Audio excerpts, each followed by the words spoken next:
Hello traders, welcome back to the Trading Insider YouTube channel. और आज की इस वीडियो में हम लोग एक छोटा सा टॉपिक देखने वाले हैं।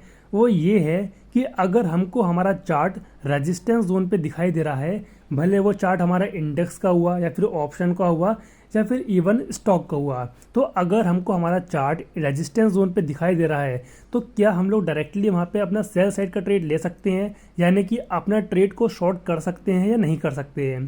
क्योंकि जब भी बहुत सारे बिगिनर्स रेजिस्टेंस जोन पे सेल करने का ट्राई करते हैं तो क्या होता है, कई बार वहाँ से ब्रेकआउट आ जाता है, या फिर इवन जब वो लोग ट्रेड नहीं लेते हैं ब्रेकआउट आने के चक्कर में तो वहाँ से मार्केट नीचे गिर जाता है। तो क्या सही तरीका है और हमको डायरेक्टली सेल करना चाहिए या नहीं करना चाहिए, उसके बारे में बात करेंगे। कौन कौन से वो तरीके हैं, अगर हमको रेजिस्टेंस जोन पे मार्केट दिखती है तो कौन से वो तरीके हैं जिनको देख के हम लोग सेल साइड का ट्रेड ले सकते हैं। तो छोटी सी वीडियो रहेगी, काफ़ी इन्फॉर्मेटिव वीडियो है, काफ़ी कुछ जानने को मिलेगा, इंटरेस्टिंग चीज़ें जानने को मिलेगी मार्केट के बारे में, तो एंड तक बने हैं ना। चलिए अब स्टार्ट करते हैं।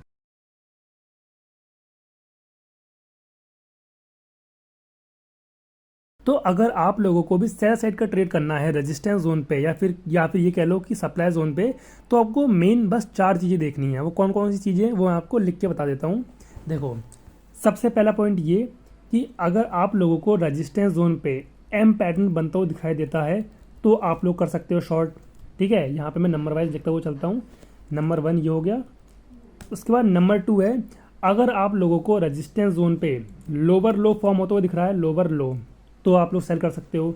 तीसरा ये, अगर आपको ट्रैप बनता हुआ दिखाई दे रहा है तब आप लोग सेल कर सकते हो। और चौथा ये कि अगर आप लोगों को कोई पिन वार कैंडल बनती हुई दिखाई दे रही है तब भी आप लोग शॉर्ट कर सकते हो। ठीक है, अब देखो मैं बता दूं आपको ये रियल मार्केट में किस तरीके से यूज़ करना है।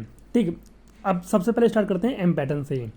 तो मान लेते हैं कि हमारे पास है ये रेजिस्टेंस लेवल। ठीक है, हमारे पास ये रेजिस्टेंस लेवल है कुछ इस तरीके से ऊपर। ठीक, अब यहाँ पे आप लोग देख सकते हो, आपको दिखाई देगा कि ऊपर रेजिस्टेंस जोन पे एक एम पैटर्न बना हुआ है। ये 5 मिनट के टाइम फ्रेम पे है। अगर आप लोग इसी चीज़ को 15 मिनट के टाइम फ्रेम पे देखोगे तो ये आपको एकदम प्रॉपर एम पैटर्न बनता हुआ दिखाई देगा। ठीक है, तो जब भी आपको रेजिस्टेंस लेवल पे, जो कि ये ऊपर है, या फिर आप उसको सप्लाई कर लो या फिर रेजिस्टेंस कह लो, कुछ भी कह लो, अगर यहाँ पे आपको एम पैटर्न बनता हुआ दिखाई देता है तो आप इसकी नेक लाइन के ब्रेक डाउन पे एंटर कर सकते हो। स्टॉप लॉस कहाँ पे लगाओगे, सिंपली इस रेजिस्टेंस जोन पे अपना स्टॉप लॉस लगाओगे। और छोटा स्टॉप लॉस लगाना है तो आप लोग लगा सकते हो ये नेक लाइन के ऊपर इस पॉइंट पर कहीं पे। ठीक है, जिनको छोटे स्टॉप लॉस पे काम करना है। ठीक, अब देखो पहला पॉइंट मैंने आपको बता दिया, एम पैटर्न बनता हुआ दिखाई देता तो आपको कैसे एंटर करना है। ठीक है, अब बात करते हैं दूसरे पॉइंट की। दूसरा पॉइंट ये है, लोअर लो जब फॉर्म हो। ठीक, अब देखो जब भी मार्केट रेजिस्टेंस जोन से गिरती है तो आपको डायरेक्टली एंटर नहीं करना चाहिए, आपको वेट करना चाहिए लोअर लो फॉर्म होने का। एग्जांपल के लिए यहाँ पे आपको मैं दिखा देता हूँ, ये रेजिस्टेंस जोन है। ठीक, रेजिस्टेंस जोन से मार्केट गिरा, एक पुल बैक आया, अगेन मार्केट नीचे गिरा, तो जो ये लो ब्रेक हुआ है ना, तो इस लो के ब्रेक पे आप लोग एंटर कर सकते हो सेल साइड में। ठीक है, काइंड ऑफ इस तरीके से लोअर लो होता है, ये लोअर लो बनाया, लोअर हाई बनाया, अगेन ये जो लो पॉइंट होता है ये ब्रेक होता है, तब आप लोग अपना सेल साइड का ट्रेड ले सकते हो। ठीक है, ये मैंने आपको बता दिया दूसरा पॉइंट। अब बढ़ते हैं तीसरे पॉइंट की तरफ, ट्रैप। अब देखो ट्रैप किस तरीके से बनता है वो मैं आपको बता देता हूँ। मान लेते हैं कि यहाँ पे रेजिस्टेंस जोन था। ठीक है, अब रेजिस्टेंस जोन का यहाँ पे आ गया ब्रेकआउट। ठीक, यहाँ पे ब्रेकआउट आ गया। ब्रेकआउट आने के बाद में जितने भी बायर्स होंगे वो यहाँ पे एंटर करना स्टार्ट कर देंगे, क्या देख करके कि एक रेजिस्टेंस लेवल है उसका ब्रेकआउट आ रहा है, और ब्रेकआउट आने के बाद में मार्केट तेजी से ऊपर के साइड में मूव करेगी, ये चीज़ सोच के वो लोग यहाँ पे एंटर करेंगे। ठीक है, अब देखो ब्रेकआउट आ चुका है, बायर्स एंटर हो चुके हैं। अब अगर ये मार्केट ऊपर जाने की जगह वापस नीचे आ जाता है और जो ये रेजिस्टेंस लेवल है इसको क्रॉस करके अगेन अपने जोन में आ जाता है, तो ऊपर जितने भी बायर्स एंटर करे होंगे वो सब हो जाएंगे ट्रैप। और ट्रैप होने की वजह से सभी के एसएल यहाँ पे नीचे लगे होंगे, जो कि एक एक करके हिट होना स्टार्ट हो जाएंगे, जिसकी वजह से एक बड़ा मूव नीचे के साइड में आ सकता है। तो जब भी आपको ऐसा कोई सिनेरियो बनता हुआ दिखता है जब बायर्स ट्रैप हो रहे हैं, तब भी आप लोग एंट्री बना सकते हो। एग्जाम्पल तो ये मार्केट ऊपर गया, ऊपर जाने के बाद में नीचे आया, तो जैसे ये मार्केट नीचे आता है तो आपको सिंपली क्या करना है, यहाँ पे इस तरीके से शॉर्ट पोजीशन बनानी है सेल साइड की। ऊपर कहीं छोटा मोटा यहाँ पे एसएल रख सकते हो अपने रेजिस्टेंस जोन के थोड़ा सा ऊपर, और बड़ा सा टारगेट रख सकते हो। बड़ा सा टारगेट क्यों? क्योंकि यहाँ पे एसएल हंटिंग हो रही है और एसएल हंटिंग में आपको बड़ा मूव इजीली मिल सकता है। ठीक है, तो ये बता दिया मैंने आपको तीसरा पॉइंट। अब बात करते हैं चौथे पॉइंट की, जो था पिन बार कैंडल। ठीक है, अब पिन बार कैंडल कैसी, मैं आपको बताता हूँ किस तरीके से। देखो, ये रेजिस्टेंस जोन आपको दिखाई दे रहा होगा साफ साफ। ठीक है, अब इस रेजिस्टेंस जोन पे अगर कोई कैंडल इस तरीके की बनती हुई आपको दिखाई दे रही है, ये वाली इस तरीके से, अब इस कैंडल में हो क्या रहा है? देखो बेसिकली हो क्या रहा है, अगर मैं इसको थोड़ा अच्छे से एडजस्ट करूँ, थोड़ा सा इसको नीचे लगाता हूँ यहाँ पे, अभी एकदम परफेक्ट एडजस्ट हो चुकी है। यहाँ पे देखो हो क्या रहा है एक्चुअली में, यहाँ पे ये कैंडल ओपन हुई है इस पॉइंट पे, यहाँ पे इस पॉइंट पे कैंडल ओपन हुई है। ओपन होने के बाद में पहले ये कैंडल ऊपर गई इस तरीके से ग्रीन कलर की बनी, और जो ये रेजिस्टेंस जोन था इसका ब्रेकआउट करने लगी। अब जब ये ब्रेकआउट हो रहा था तो बहुत सारे रिटेलर्स, बहुत सारे बिगिनर्स यहाँ पे विदाउट क्लोजिंग एंटर कर चुके होंगे।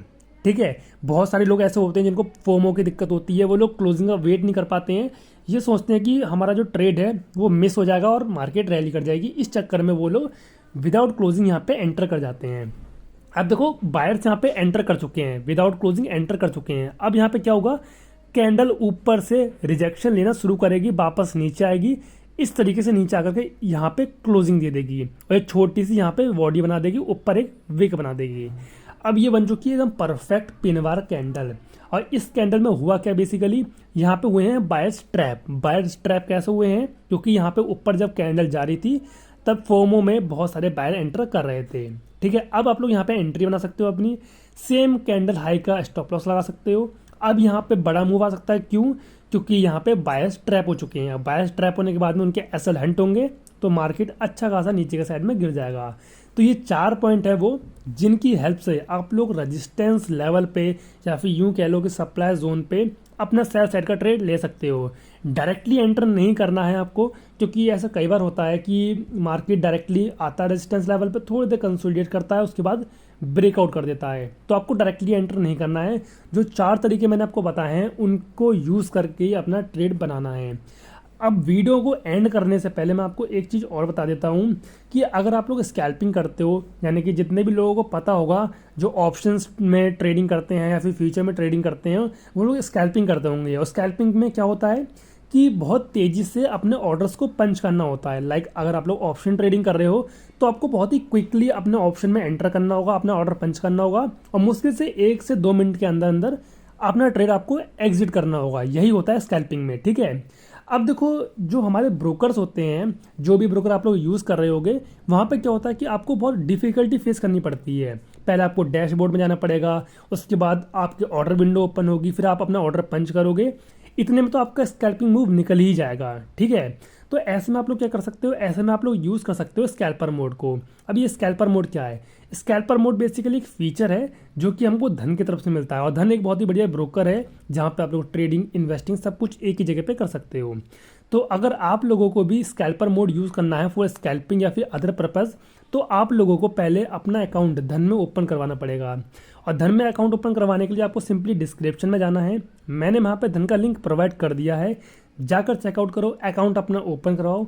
जब आप लोगों का अकाउंट ओपन हो जाए तो आपको सिंपली अपना वो चार्ट खोलना है जिसमें आपको स्कैल्पिंग करनी है। एग्जाम्पल के लिए मान लेते हैं कि निफ्टी 50 का मैं यहाँ पे कोई ऑप्शन ओपन कर लेता हूँ। ठीक है, यहाँ पे मेरे पास ये 25,000 का कॉल ऑप्शन है।